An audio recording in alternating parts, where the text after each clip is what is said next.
Do you want to know more about people's journeys and understand how they take decisions in their day-to-day lives? Tune in to the Nails and Hammers podcast to master from what others have already figured out in life. In this episode, we're excited to have Angad Singh Ranyal, who is an engineer turned MBA turned one of India's most famous stand-up comic. And it's time to listen and learn. Hi Angad, welcome to the Nails and Hammers podcast. Thank you so much, Kushal. Thank you so much. Pleasure to be here. I'm the hammer. We'll do the nailing part. So we want to start from the very beginning. So you grew up in Libya. What are some of your fondest memories growing up there? I thought you will go to the sperm level. I'm happy you started with me being born as the earliest memories.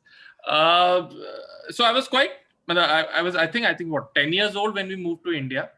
And but one of the things that I still remember about Libya was just that feeling of community. Like every Indian over there was Indian. I didn't know what were people's states. We didn't care about these things. We celebrated every festival. Like I've celebrated Eid, Christmas with so much passion in Libya. And in India, I've done nothing. Like nothing at all. Like it's like I know in Indian essays we used to write na har त्योहार, दिवाली का त्योहार हिंदू, मुसलमान, सिख, ईसाई सब खुशी से बनाते हैं. And that is true outside India, I feel. Inside India, I feel like utna celebration nahi hota in different communities. So that feeling of being an Indian, I got it when I was in Libya. And I was really happy when we were coming to India because I was like, oh wow, in Libya, I get to live this life like twice in a month. In India, I will live it every day. Which didn't happen. But yeah, it was good fun to be in Libya during that time. No, I think you're spot on because I can also relate to it. My dad has been shifting his base. So currently he's in Kenya, again an African country. He was in Singapore for a few years. So whenever I visit him, I feel like, हाँ यार यहाँ पे लोग बहुत enthuse से मनाते हैं, and then there is a lot of, because that's the time they feel like a community and everybody comes in together. India में it's like, okay, अच्छा छुट्टी है क्या, long weekend है क्या, let's travel somewhere. From that perspective. I saw some glimpses of it in my MBA college as well, because the hostel suddenly became, okay, all the Northeasterns got together. All the southern state people got together, and even though their languages were different, but they would form a group amongst themselves because it's the feeling of belonging, right? Mumbai में किसी को वैसे भी अच्छा खाना मिल नहीं रहा है. Every community is sad about that. So they're trying to help each other out कि भाई खाना अच्छा कहाँ मिलेगा. And that is where it becomes a community. But मीठी भाई के आसपास भी खाना अच्छा नहीं होगा? अरे कहीं खाना अच्छा नहीं. I mean, if you're a Gujarati, you might like the food in Mumbai. But as a North Indian, Kushal is one. Kushal is one, so. Yeah, Kushal. Yeah, तभी तो Kushal is like मीठी भाई के आसपास. आपने ऐसे कैसे बोल दिया? I have not been to मीठी भाई, बस सुना है कि मतलब my roommates and all were from Bombay. Masters. नहीं, मतलब वही है जो बॉम्बे का पला पड़ा उसको बॉम्बे फूड ही अच्छा लगेगा. Which I understand obviously. But if you come from outside Mumbai, especially North India, अब जाके I would say it has still improved, or maybe I am becoming more of a Mumbaiya person who has started enjoying the taste that exists. I think it's a latter. So many times it's my relatives who have come down to visit, and we take them to a good place, and we're like, "Arey, यहाँ का food is fantastic," and they're like, "This is below average," and we're like, "Okay, then let's not take you any."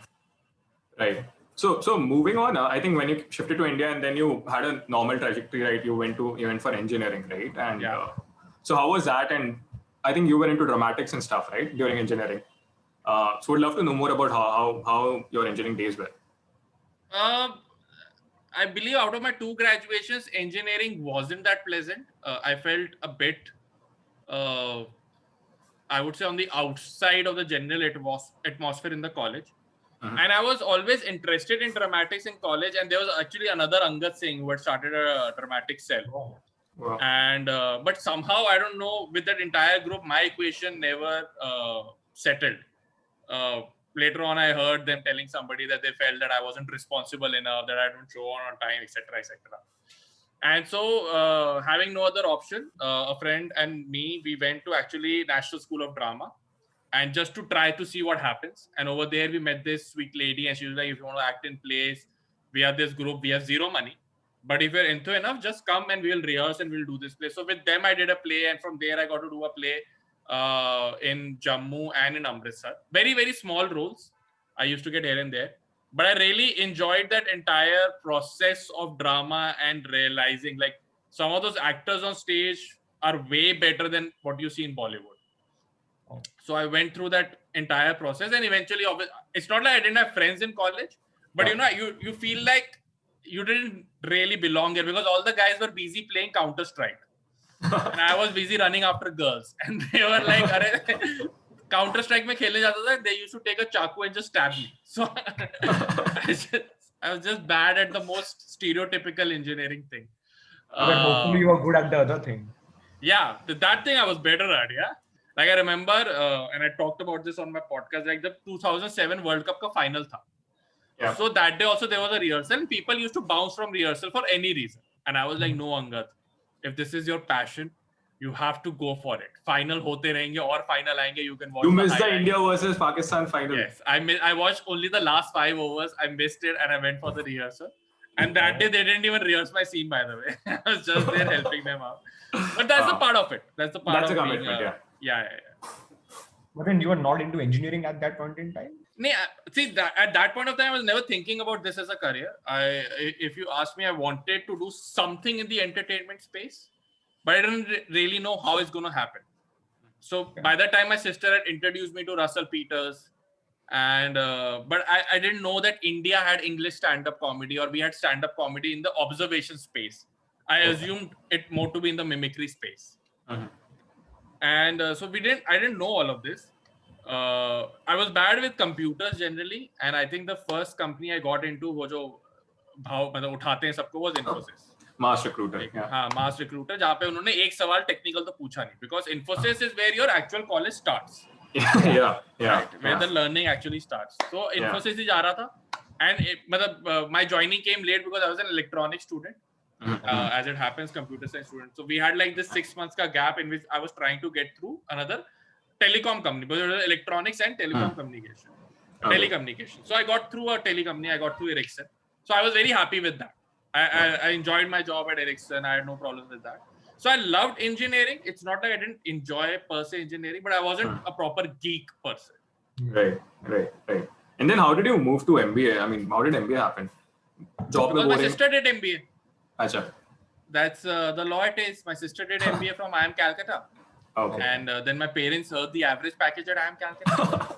And then they got to know my current salary. And they were like, beta, MBA to karni. And obviously even I heard the difference. And you sort of think that you can become a business manager, marketing major and all of that nonsense. And actually there was another thing that I thought through MBA I can get into advertising and I can make ads and my creative side will get the satisfaction. Right. So I remember Mica used to be my number one like goal. कि Mica में लेना है, हुआ नहीं कभी मेरा. But that was my number one goal. And basically that's it. I remember in, I think KV's quizzing with comedians, I think last week you mentioned that FMS भी goal था आपका.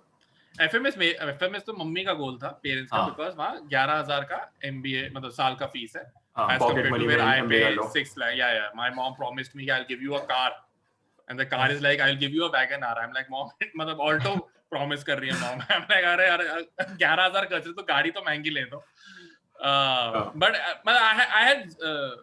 I always knew I had zero chance with FMS. Like I wasn't. My only chance was like with institutes which are hiring way more people, which was not hiring, but like enrolling way more people. Yep, fair enough. So while you were at MBA, you became the Angad Singh at NM and started the Dramatic Society. Yes. How did that happen? What was the experience? And then what prompted you to do an open mic? Yeah, so 2 साल when I did my job at Ericsson, it was a very, I got into basically data. So all your 3G rollouts and everything, and I was there. And at that point, it was a lot of chaos because when the 3G band was bought and all of that, and suddenly one day companies realized we have to roll out ASAP. So there was hardly any planning, and it was just like kaun jaldi kar sakta.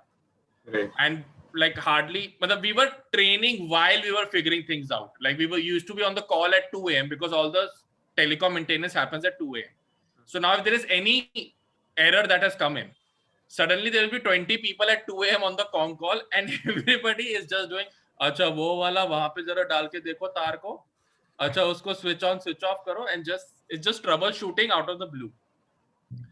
तो I knew कि ये MBA के 2 साल हैं, इसमें जितना नौटंकी कर सकते हो कर लो. And then I asked around about NM में dramatics club. There wasn't a dramatics club in NM. Then somebody told me कि कुछ साल पहले बना था, but unfortunately because MBA is of 2 years, so the legacy could not continue. Yeah. So I was very clear that I want to form it in a way that it continues. But आलसी तो देखो हूँ मैं.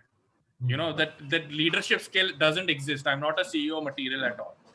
So when I came in, I had to figure out. मैंने कुछ लोगों से बातचीत करी, hoping somebody else will take it and I will become the Wozniak and somebody else is the jobs.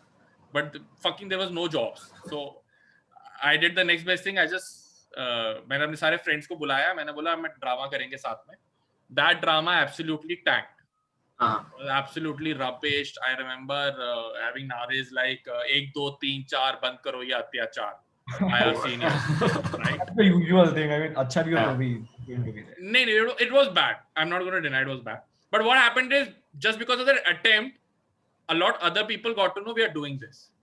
So then we started attracting so-called the right talent. And then one guy came up and he was like, I have a complete bakchod funny script, which will work at this college, right? Because it has nothing. We started doing serious drama first off. So then we did this complete bakchod play, and that was a success. Teachers saw it and other people saw it, and then juniors came along, and luckily we had juniors who had a lot of drama experience, a lot of nukkad natak experience, and then they started winning certificates. And I'm happy to say that the Rang Punch जो हमने बनाया वो आज तक चल रहा है. We started in 2012, so it is still going on. It has not died down, and it's still active. They're still winning plays here and there. So one of those legacy, I'm very happy. I didn't want to lead it, but it happened. And again, it was out of the same instinct where I started doing drama, and I knew I had these 2 years to do everything I want to do, because job में पता नहीं. And MBA में I was doing marketing, which is sales, and sales initially means you can be anywhere. Right. You can be in some village in Madhya Pradesh and trying to do rural marketing. So आपको वैसे भी आप वहाँ drama करना चाहते हो तो कैसे करो? Right. So I got to know about these comedy open mics that happen. And वो भी हुआ था कि किसी फ्रेंड ने दिल्ली में अटेंड करा, मैंने उसके लिए स्क्रिप्ट लिखी, and she didn't do well, but she told me that it went great. So now when she told me it went great, I was like, अरे मैं लिख रहा हूँ, वो हंसा रही है, मैं खुद क्यों नहीं कर सकता ये? So then I started asking around in Mumbai. I got to know about some open mics and went. अच्छा perform हुआ, response आने लगा. It took 2-3 times, but I got through it, and then I figured out that my friend had actually tanked. Right. So I'm not kidding. अगर उसने मुझे उस time बताया हो, I tanked. Maybe I wouldn't have started stand up at that point. Maybe would have started it 1 year, 2 years later. I believe at some point I would have started it. Yeah. But her telling me it went great really helped. Nice. That's great. Yeah. So how did EIC happen after that, and how was that journey like? So EIC used to conduct open mics. And I was performing at open mics at that point. Open mics are basically, for people who don't know, places where you can come and new comics or old comics can come and test new material. So I think EIC used to conduct open mics, and their first open mic I won. And then they had a big competition called Bachelor of Comedy. And over there I did not win. I think I came second. I lost to this guy. But then after that, they did another. And I worked on my set, I improved my set, and then I won the third one again. So that EIC at that point, Sapan, Sahil and Kunal predominantly decided that they want to groom more talent, and so that EIC constantly has a pool of talent coming in and going out, coming in and going out. And so out of that, they called 6 of us and said that, we'll give you internships. You come brainstorm with us on sketches and ideas and stuff, and on the contrary, we will help you with stage time, we'll give you feedback on material. And I was like, that's a win-win, because I was working at that point. And I was like, तुम्हें मेरा सिर्फ एक Saturday मिलने वाला, उससे ज़्यादा क्या मिलने वाला है, और तुम मुझे stage time सब देने वाले हो, तो why not? And obviously I love the guys. They were very sweet to work with. And when I started working with them, I think out of the 6, I was the one just जो जल्दी material लिख पा रहा था, and I was able to commit to more time. And when eventually I had some solid material, they told me, okay, you come on board as the 7th member. At that time, Azim and Atul had also joined in. Okay. So they called me on board as the 7th member. And then the initial few sketches we did, I was still working. I think it was around the Shadi playlist video that we did.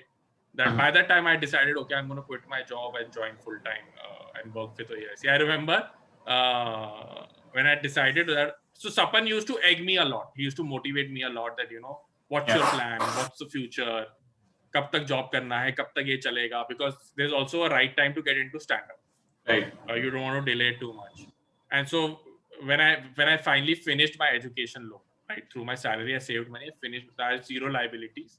So I went to my parents and I said, I want to try stand-up full time. And then I told EIC members, I remember Kunal calling me. And he's like, so what's your plan after quitting your job? I'm like, you are the plan, right? I'm not part of EIC. Are you guys firing me? He was like, no, I just wanted to be sure that you're joining EIC only. I'm like, you are the plan. You are the motivation for what I'm quitting. Right. So yeah. Yep. Makes sense. So, I mean, there was a time when there were a lot of comedy collectives like EIC, SNG. I think the Comedy Factory, the Gujarati Wala, is the only one which is active right now. And now everybody's venturing out on their own and have their own YouTube channel. So why the shift? I think at that point, that was the need of the industry because everybody sort of didn't know where to go, what to do. And in that sense, AIB paved the way and they showed that, by making sketches, you're suddenly reaching to a way larger audience. Right. I remember at that point, these Sapan released a video and that touched 5,000 views and their mind would explode. Because you have to realize at that point, you're doing shows, open mics where 30, 40 people are doing. Yeah. Early days of YouTube. Yeah. You're doing big auditoriums where probably 600 people will come, but you are doing 10 minutes. So they're not coming for you. And so suddenly your video has been watched by 5,000 people. Right. And at that point, YouTube the comment section would largely be positive. And it was a bad production, like one on top camera angle so everybody's mind used to explode. Yeah. And then AIB started doing the sketches and the popularity increased. And then they had this Bollywood show and they would start selling theaters back-to-back 4 shows. Yeah. So at that point, EIC existed, but it showed a way that, okay, through our sketches, we have a different avenue for our creativity, but that is helping the first important passion that we have, which is stand-up. Okay. And that kind of became the focus, but slowly YouTube grew, slowly the audience changed. At some point, the individual artist also has to come out and perform. We all start forming our own voices. Right. And that is where people tend to separate. And it needs to be as peaceful and in a friendly way. Like our management company used to tell us, if and when you split. Not because they were like, you will. It's impossible you won't. No group can survive. No creative group can survive unless you stop being creative and you become a corporate. Right. You have clients and you're just catering to them, and then it is easier to survive. So I think that the time came where we all started building our individual voices, and there were clashes of idea, and so everybody felt of going their own space and being comfortable in it. Got it. I would like to know more about your writing process, right? I mean, it seems like writing is something that comes very naturally to you. So wanted to understand how do you go about your writing process? Do you take notes in certain situations, or do you do a WhatsApp audio recording of sorts? Or do you keep a track of the trends, what's happening and stuff? So currently, I'm not a person who's focusing a lot on what is currently happening. Because I feel like that news fades off and our material has to survive that sort of test of time. Yeah. So like I have a video on losing weight, and I want somebody watching it 5 years later to also relate to it. But if I talk about something like onion being 100 rupees this year, and that it's not going to be relevant 5 to 7 years from now, because maybe at that point the onion has been 20 rupees for a very long time.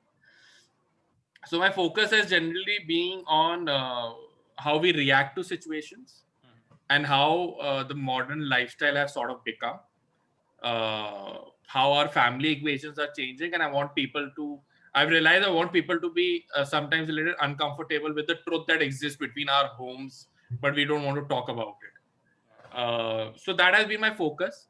And what happens is a lot of time when I'm interacting with my wife or with my parents or something, and something happens and I feel it's funny. Yeah. So I'll just make a mental note of it. And my general writing process is that I try to figure out a 1 hour window every day in which I'll just sit and vomit on a page. The goal is I have to write 1 page. Anything. It is not supposed to be funny. Every day. Not right now. I'm not doing that right now. Yeah. But generally, when I get into that writing mode, when I get into writing a special, yes, it is every day. Because the first 2-3 days, it is bad stuff, very bad stuff that comes out. And then you start digging deeper and you come up with good stuff or even like pleasant stuff. And then I start booking open mics where I'm like, okay, I'm going to perform 10 minutes. So now I have to perform somewhere 10 minutes. 24 hours before that, I start panicking a bit. I go through my pages. I'm like, okay, this is half okay. I need to add these jokes. And then you keep going through open mics and you keep improving the bit till you feel, okay, this bit is fine to be part of my 1 hour.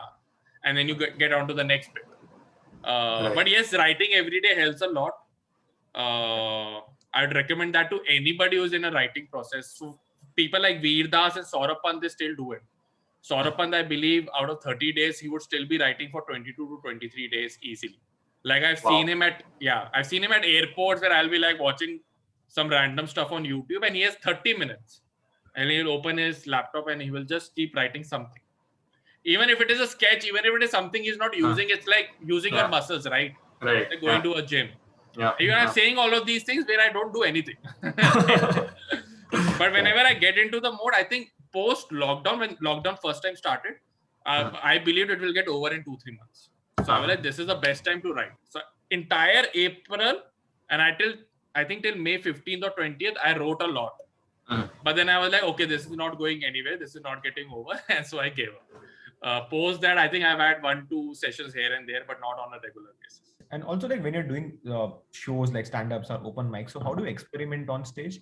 And on stage, how do you figure out what's working and what's not? So different people have different style. I am somebody who needs to write it properly, who can't just go and faff on stage. And there are other comedians who feel like if they have a certain premise which they feel is funny, they'll figure it on stage where the punchlines come from. Right. Some people have that thing. For me, what happens is you have to first of all gauge the room that day. Because what happens is some days the same room 10 people and it's killing, and same room 10 people and it is not working at all. But you have to see how other artists' set is also getting a response. Right? You go on stage and it doesn't work out, and everybody else also has a terrible day. It's fine. You can go back and work on the set again. But only if you have a terrible day and everybody else has a good day, then you have to figure out whether the problem was in a delivery or in the jokes. So my rule generally is that if I write something new, I will try it at least 3 or 4 times before actually doing a rewrite. Okay, this bit is definitely not working. Just remove it. Just figure out of new angles. Sometimes you have to step back and bring a more overall structure to a bit. Or sometimes you have to just drop a complete bit. Like there have been bits which I have sort of figured out in 4 months. And there are bits that I figured out very quickly. Like my losing weight wala bit, I think came very organically because I was going through that experience so many times. But within that, the punchlines took a lot of time because gym pe jab main aaya, I talked about gyms. And it was just like everybody has a bit on gym. Yeah. Right? Everybody talks about the fact that, and because so many comedians have bits. So I had one of those bits that how, as a comedian, we go in the afternoon and we have only like old uncles and aunties who are in the gym at that point. And then 10 other comics have similar premises and the punchline sounds similar. So I had to figure out a completely different way. And then I went to, okay, there are big mirrors and then you're running on the treadmill in this chole bhature. And that angle was different. Right. And so that's and also this another great test for a material if it is working in corporates, right? Because corporate is one of the most difficult audience. But if you can make them laugh, then, and not doing your typical Sindhi Gujarati jokes, if you make them laugh, then the bit is very universal, I think. Got it. Right. How do you deal with, say suppose, so I feel stand-up is one of those practices wherein it's, you get an instant reaction from the audience, right?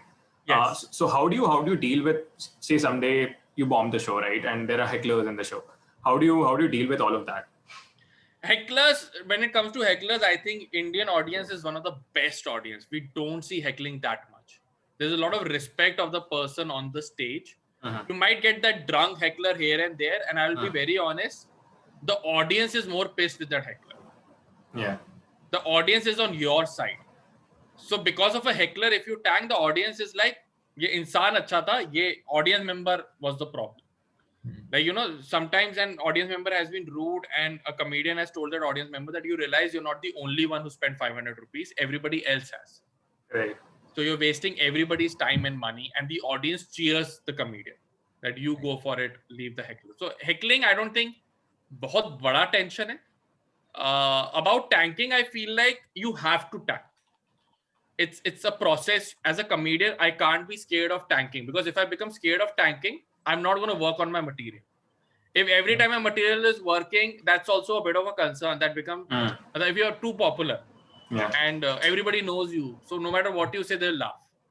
That doesn't help your creative process as well. Okay. So tanking is part of the job. Initially, I believe we're going to tank. The worry becomes if I've been doing a bit for a long time and then it doesn't work in a particular audience.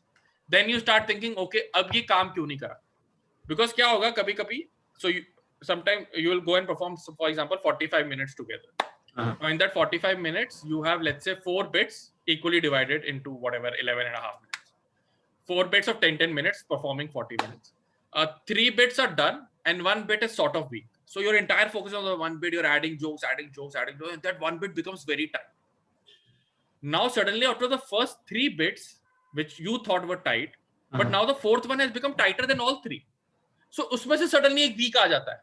And you start thinking कि साला ये तो चल रहा था अभी 2 हफ्ते पहले तक, इसको क्या हो गया? Yeah. But then you have to make that tight. So, it's always a redraft. It's always a work. As a comedian, I have made that mistake. I always used to feel like, ये मेरा bit कब खत्म हो रहा है? There's no full stop. It's always a comma and you have to start reworking. Whenever you feel like the bit is ready, you put it on YouTube. But it's never finished. Like if you go to any comic today, even if you go to like Zakir Khan and be like, ये आपका जो bit था about that Delhi की girlfriend, if you have to rewrite today, and I'll tell you, Zakir will write 10 different punchlines to it. And he will have 10 different angles to it. Because every bit is always a rewrite, I feel. Right. So then, there's a saying that show must go on.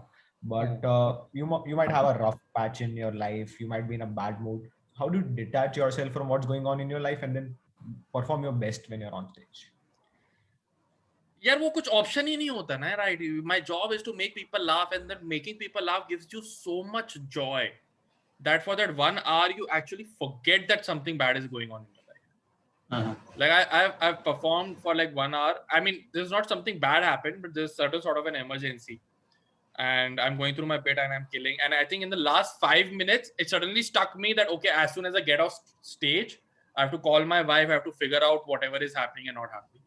But for the first like 1 hour or 55 minutes, I forgot about it because that audience is enjoying the show and I'm enjoying it with them.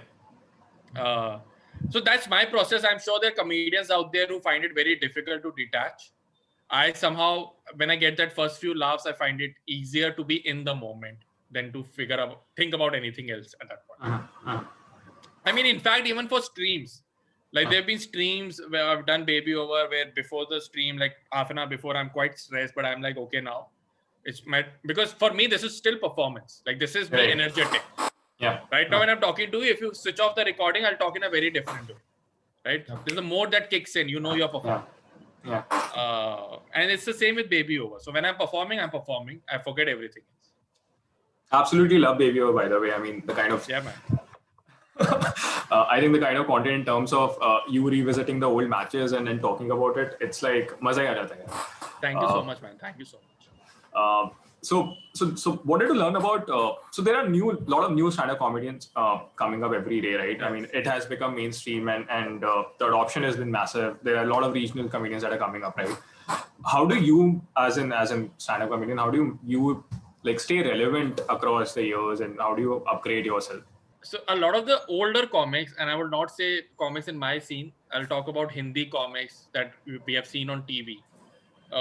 And this is a so I have not seen their career, but this is a feedback I've got from event managers, right? Because they do a lot of corporate shows. Yeah. And this is a similar problem with musicians as well, is that they stop writing new stuff. Like you will have comedians who are doing the same material for 10 years, for 15 years, and you will have musicians singing the same song for 20 years, 25 years. And I think that's the problem when you stop being relevant.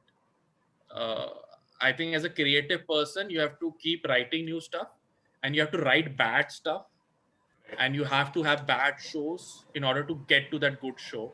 And I think I was watching this somewhere on YouTube about, how Ed Sheeran is able to write, and somebody else is able to write a lot of good songs, is because they constantly keep working on their songs.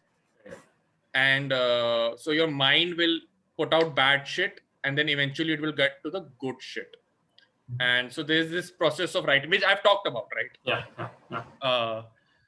So I think for any artist to stay relevant, you have to keep working on, and you have to keep your ego aside. First of all, your videos might have touched 10 million, 15 million, but you still have to realize that you will have bad shows, you will have terrible shows, but you have to go through that in order to struggle and write better and become a better artist. And new comics will come in, right? That's the fact that the scene is working. It's because more people want to be part of it. What outsiders think is just new people are adding it. But what we know is a lot of people have come and they have left the scene because they couldn't make it. People have quit their jobs and joined back into the corporate life because there's also a struggle to make it happen. Your open mics, they don't pay you, right? In a month, I might do 20 shows, but out of that 20 shows, 18 shows give me zero money. But I'm doing that shows in order to develop material so that the other 2 shows give me money. Absolutely. So this will keep happening. Newer guys will come in. This is part of the job, right? You might have 15 years of experience. A guy has a 2-year of experience, or a lady has a 2-year of experience, a comic, and they put out a video, and they might be making more money than you. But then as a comedian, you have to realize you're just one video away from gaining that popularity, from filling up auditoriums again, from doing a lot of corporate shows, from making that money. So you're just one video away every time. And that is what, that is where I keep pushing myself. For every video I release, I get damn excited. This is the video. Then it doesn't happen. I'm like, okay, my video will come. It will happen. I mean, it has happened for me previously. My HR video and my Marunga Das Ginunga Ek video, even though on YouTube it doesn't have a lot of views, but it really got circulated on WhatsApp. Right. Which you cannot measure. So, but a lot of people would buy my tickets on book. They don't follow me on any social media. But they would go and book my show. They see my face. They buy my ticket. They come in and they remember that video. And that's all they remember. But that video was almost 5-6 years ago. And if somebody remembers me from that video, that's great.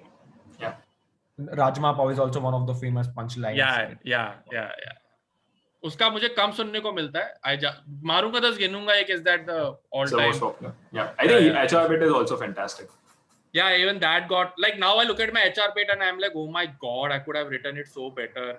I hate the sound quality in that video. So there's another thing about being a comedian. If I look back my material that I wrote in 2017 and I think that material is still great, then I'm not evolving. You always have to look back to your writing and be like, okay, I could have done it better. I didn't give my 100%. And it's a process. You will never be 100% happy with everything that you're doing as an artist. That's a fantastic point. That's a fantastic point that you made. Like one of my favorite movies is Rang De Basanti. And I remember Rakesh Om Prakash Mehra the director of the movie, on Coffee with Karan. And Karan asked him if there was one thing you would like to change about the movie, what would you do? And he was like, I probably shorten the length. And I was like, why would you shorten the length? It was a fantastic movie. What's wrong with you? But now I understand, right? As a creative person, now he's looking back at his work, he's like, okay, मैं इसको छोटा कर सकता हूँ. And so when pandemic started, I mean, Zoom shows were the need of the hour. So एकदम से हुआ, तो how did you figure out कभी boss ये तो करना पड़ेगा? What did you learn? And then also, do you like Zoom shows? Yeah, I initially there was a lot of hesitation because you have to figure out your pace and delivery and everything. Now I enjoy Zoom shows. I think I did one private show in Ranthambore where I had to travel by flight and everything, and I was like, I miss Zoom shows. Because even right now I'm in boxers. In all my Zoom shows, I'm in boxers. And as soon as the show is over, you do end meeting and you lie down. Right? And that is it. After a private gig, you have to talk to people and you have to engage with them. And they'll always be like, hey, come have drinks, come have food. And you're like, no, I want to go. Please leave me. And none of that is there when you're doing a Zoom show. Another benefit of a Zoom show is that, Zoom show, I'm talking a lot in the corporate sense, right? Corporate and private gigs, not the public gigs. Public gigs, live show will always be the best. There's nothing in comparison. But in corporate gigs, what happens is a lot of times these corporates will book these big banquets, right? So on your smaller jokes, people will laugh, but you don't even get that feedback because it just vanishes in the air. It's such a big auditorium. But on a Zoom show, even one person laughing, you get the feedback in your earphones, right? So sometimes I feel corporates in that sense on Zoom shows were better. However, yeah, nothing can replace live. When a show kills, live shows are the way. I mean, this week I did a lot of shows, and at Thursday, what a fantastic feeling, dude. You actually, all your stress gets relieved after you do a show. No matter what stress is there in your life, you just relax after that. This was in Bombay? Yes, it was Bombay. I was performing in Habitat Car. Oh. I'm performing next Saturday also over there. I am definitely coming. Great. With Ronak and who else? Saurabh and Sonali Thakkar.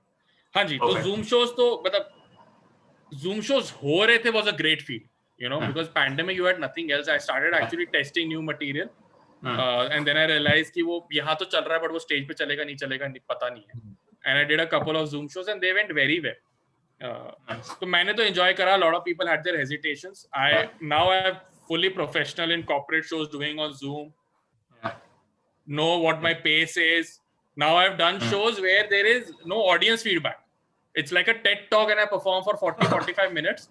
And after that also the client tells me it was great performance because I तो live stream भी कर लिया ना. तो अब आदत हो गई है. Live stream में भी क्या भास्कर ही तो feedback दे रहा मुझे. ठीक है. वो भी आधी बारी मुझे पता जबरदस्ती हंस रहा है क्योंकि दोस्त है. और chat में you're reading the feedback. So big difference. So yeah. Become used to these things. No, I think a lot of comedians had a different perspective on Zoom calls, and good to know that. Yeah, I think you absolutely love it. मैं तेरे को बताऊं, वो आधे लोग ना publicly कुछ बोलते हैं, अंदर से सब लोग खुश हैं क्योंकि ये Zoom नहीं होता तो किसी का किचन ना चल रहा होता. ठीक है. Zoom show से we have been able to make money, so thank you Zoom. Very true, very true. I would love to know more about the Amazon Prime special that happened, right? And then you actually did a show with Taapsee. This was like one mic stand. So again, I'm managed by this company OML, Only Much Louder, and they have a good relationship with Amazon, and they have been closing special every year after year. And so I think the year I did special, some 20 artists of OML were doing a special. Okay. So it's almost like before a calendar year starts, around October, November is when Amazon generally approaches OML. They're constantly in touch because Comicstan is again OML, One Mic Stand is again OML. Comicstan is an OML original concept, right? So there's a lot of trust between the two, and they approach, and OML will then get in touch with their artists and ask them, okay, are you ready for a special? If you are, then how much time do you think will it take? And around the time when I was contacted, I was sort of like 60 to 70% confident about my material. So I was like, okay, I'll give it, but I'll give it in the second half because I want to do a tour and ensure that it's ready. And when I did my first leg of the tour, I was like, okay, this special is only 40% ready. I have to work way harder than I thought I would have to. And then obviously a lot of reiterations. The comedians Sapan and Sahil also came along. They gave me a lot of feedback. And that is how a special comes along, right? So it's through OML that the contract happens. And One Mic Stand is similar. I think Comicstan really worked for Amazon, and they wanted to do more non-fiction shows. And Sapan had this concept for a long time. And there was varied interest from various platforms.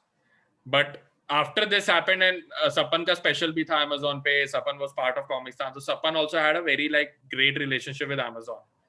And so he felt very comfortable with them. They had sort of similar vision of where they want the show to be.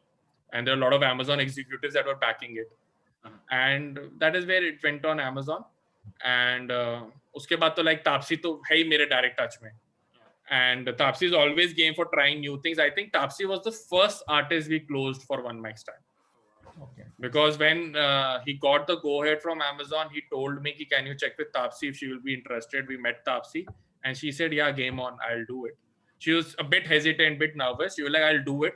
Bas mera zyada mazak nahi unna chahiye. That's it. And that's it. She was on board. Okay. She was not the first one shot, but I think she was the first one who agreed to do it. Okay. Also, just speaking about the broader entertainment space a bit, What all do you want to do apart from stand-ups and open mics and stuff? Like, is writing for films an option? Earlier, I used to have this dream of being a director, which I have completely realized that I'm incapable of. I get very irritated sitting on an edit table. Writing, I definitely want to do. In fact, I spent majority of my 2016 not focusing on stand-up, but writing a web series, which was centered around an MBA college, which has again been pitched. A lot of OTT platforms show interest, but for some or the other reason, it never happened.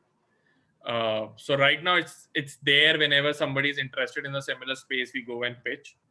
So since then, I've been focusing on stand-up majorly. But at some point, I want to get back to writing.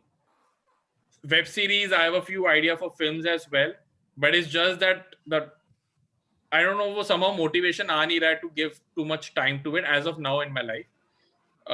But writing is definitely there. I'm pretty sure aaj se 3-4 saal baad I'll be dedicating way more time to writing films and web series, because it's a completely different medium to show your creativity.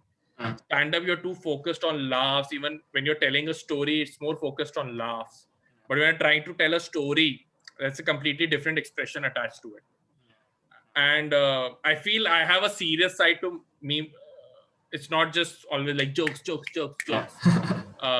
I feel like that medium can come out if I do films or web series. So then the web series I wrote wasn't funny throughout. It had sort of certain emotions also coming out. And I thoroughly enjoyed the process. It made me a better writer. There are times where I've sit down, I've written like some character drafts of my, other web series ideas and of my movie ideas. But somehow wo continuous motivation rehta nahi. But yes, long-term goal mein, definitely one of the goals. Interesting. So writing is one. I think quizzing is also one of those things that you're interested into, right? And we ourselves, the two of us, are into quizzing. So how did you got into quizzing? And I think one particular thing that I really like about your quizzing is, we have been doing quizzing since college. So there's a definite set structure, right? These are connect questions or infinite counts and stuff, right? Your format is very interesting. I think the couple of cricket quizzes I really enjoyed, because like while everybody was contributing, मैं अपना notebook लेके I was also planning out कि हाँ ये player हो सकता है, right? So wanted to understand how did you thought about this slightly different format about quizzing and quizzing in general? What do you think? So quizzing, when I did it at school at college level, I was genuinely horrible at it. And I used to be the reason why my team used to lose. So I sort of lost my connect with quizzing, but then KV started quizzing and I attended the cricket and football. This, by the way, the KV wala quiz has been shot long time back. Okay. So I'm quite rusty in terms of identifying the clues, and because I was watching it now again and I was like, oh, how did I miss this clue? Right. And so when that KV episode happened is when my interest again rekindled sort of. And the first set of quizzes that I did on my channel, so I wanted to do something related to cricket, because I realized that I need to increase my subscribers, and podcasts will take me only to a certain limit. Like, how do I inform more cricket loving people that we do this podcast? So we used to do, Bhaskar and I used to do a lot of these Wisden cricket pe na quiz aate the ye sare, Sporkle wale. And wahan pe hamesha powered by Sporkle likha hota tha. So we went on the Sporkle website, we played these quizzes, and then wahan pe kafi sara tha, so I was like, hey, I can play only these quizzes, right? I don't have to be a quiz master myself. Right. And so the first set of quizzes came from there, and then wo questions khatam ho gaye, अच्छे questions nahi the. So then I started forming Sporkle pe quizzes, and I discovered this grid wala format in which you give clues. So I did couple of those, and then I realized यार ये grid वाले में भी मतलब उतने तरह के अलग-अलग questions नहीं मिल रहे, और हर बारी तुम कितना अलग-अलग गिब्स को तुम कितनी बारी तुम clue से define करोगे गिब्स को, because for the contestant it might be a new quiz, for the audience they are watching Gibbs के लिए अलग-अलग clues, right? Contestant को मैं same clue पिछले episode को दूंगा, चल जाएगा, audience को नहीं चलेगा. So then I rested that format, and फिर वो brew होने लग गया कि क्या नया कर सकते. And Jeopardy तो देखा ही हुआ है, always been fan of the format. So I kind of adapted that format into a cricket thing. And क्योंकि buzzer system नहीं है, so I couldn't do the buzzer thing. And I was like, what to do when somebody gives a negative answer? And it was a lot of brainstorming from Bhaskar and my end. Initially, I thought of negative. But then he came up with कि cricket में negative होता नहीं है ना. Like you get -5 runs. वो भी बहुत कम बारी if you do something Really, wrong. yeah. So why don't you make it lose a wicket and then it becomes... So when the scoreboard thing happened, and I was like, okay, now this feels like it's a cricket quiz. Everything is cricket related. And initially we did ki 3 wicket pe you will get out. But the trials I did, all my friends got out very quickly. I was like, okay, 3 wickets I think is too early. I need to make it 5 wickets. Yeah. And obviously being part of KV quiz and having seen all his quiz, it helped me to understand how to form questions better.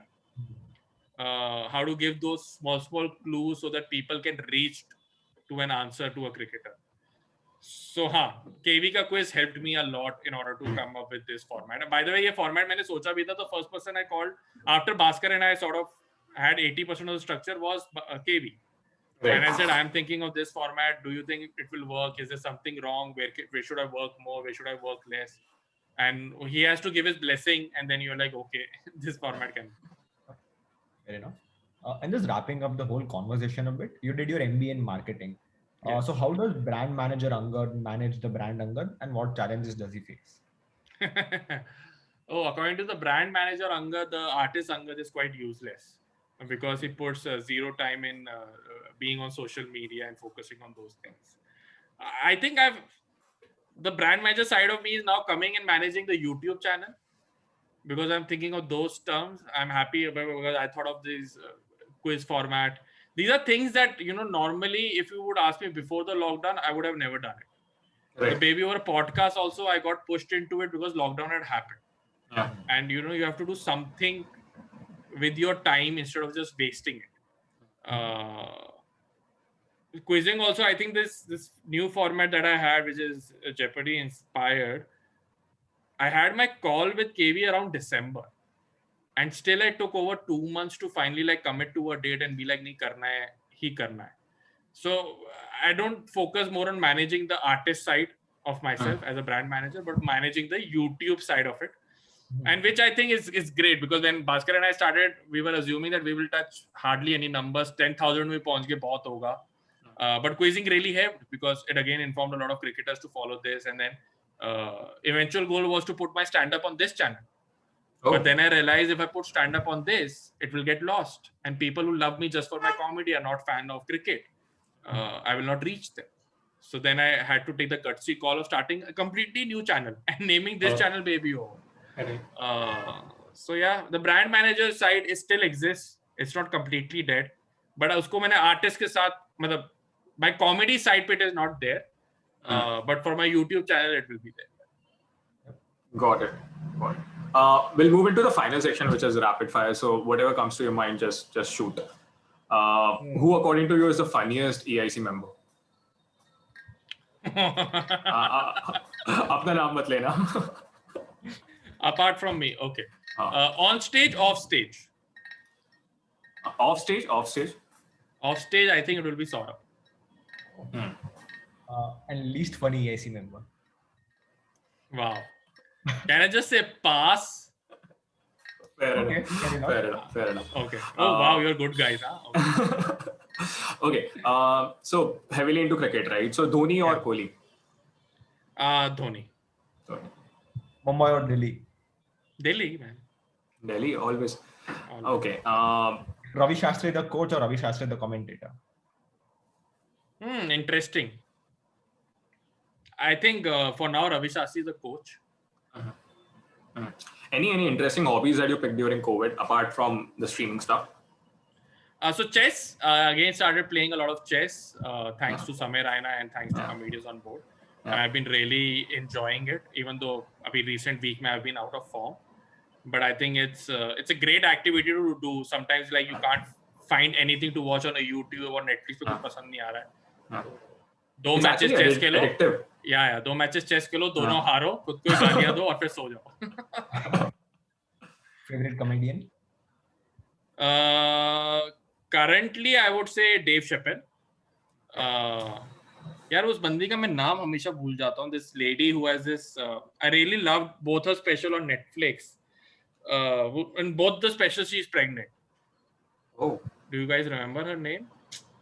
No. मुझे बिल्कुल चमक नहीं रहा है नाम. Which is going to sound very bad, guys. I'm not a sexist, alright? I'm just bad with names. And because I've not seen her do a lot of other work, But I love her both specials because I also went through that pregnancy. No, not I. My wife went through a pregnancy, but we went through it together. And so my wife and I, we just enjoy her content. It's very abrasive. It's very in your face, but it's funny, man. And any Indian comedian? Indian comedians, I would say apart from EIC, I'll try to answer. So Kanan, I enjoy a lot. Biswa, I enjoy a lot. Upmanyu. There are a lot, man. I enjoy a lot. But yeah, if you say somebody special I look forward to is probably Kanan's. Right. Most eagerly I look forward to. Like वो जब release होता है मैं अगले 1 घंटे में खत्म कर देता हूँ. Nice. Favorite podcast? Baby Over. Apart from Baby Over. I'm not really a podcast person, man. I don't listen to a lot of podcasts to have that knowledge. Like मैं cricket वाले ही सुनता हूँ ज़्यादातर. So I enjoy Edges and Sledges a lot. I enjoy Cyrus ka a lot. But yeah, apart from that, I'm not really a very heavy podcast person. And once for our viewers, can you just plug in your Baby Over podcast and what is it about and who can come in? Sure, guys. So Baby Over podcast is centered majorly around cricket. It's about cricket, by the way. And it comes from a very fan perspective of how we watch the game, of how we evaluate the players. And even though a player might be out of form, we don't like to be disrespectful towards the player. We understand that every person has a talent. And so it's a very positive sort of a culture we try to bring around analyzing the players. But we are ruthless also in terms of our criticism. We will not say a player is out of form. We will say he's out of form. We will not try to defend that he's in form. There is no, what do we say? There's no clubs in our head, that, we'll defend a Delhi player or a Mumbai player. All of that doesn't happen. So if you're playing bad, we'll say you're playing bad. If you're playing great, we'll talk about it. So it's a very fans perspective of the game with limited technical knowledge is what I'll say. No, absolutely. We love it. I think I binge pretty much. I absolutely love Bhaskar as well, right? I mean, the kind of info and इस over में ये हुआ था, Harbhajan ने ऐसी ball डाली थी, like full on feel आ जाती है. So wait, when I thought about Baby Over, the first thought is obviously to talk to a comedian, right? And I talked to a few of them and they had a certain interest, but I always felt like वो time-wise match नहीं हुआ, commitment-wise match नहीं हुआ. Because earlier when we started, there were no matches. So we started with doing talking about old classics, 2001, 2002 and all of those. And for that, you need a person to go through a certain research. Very on-the-spot conversation nahi ho sakta because you have to get your facts right, sort of a thing. Even if it is like as simple as watching highlights, as simple as that. So then the automatic call in my head was to Bhaskar. Because Bhaskar, I've seen him watch Afghanistan versus Zimbabwe test match completely. दिखता रहता है. मतलब उसकी बीवी भी उससे परेशान रहती है, but it doesn't bother him. He will watch any match. Like for me, it is playing chess. For him, it is anything. It is going on some, कुछ भी हो, कोई T20 league of some Indira Nagar in Bangalore, and that is being telecast. He will watch it. A true fan, crazy fan. All right, Angad. Just wrapping up. Thank you so much for your time, and I hope you enjoyed it as much as we did. Thank you so much, Kushal. Thank you so much. It was great fun talking about myself and remembering where I came from and where I have reached. All the best, guys, to your podcast. I really had a good time, man. Thank you so much.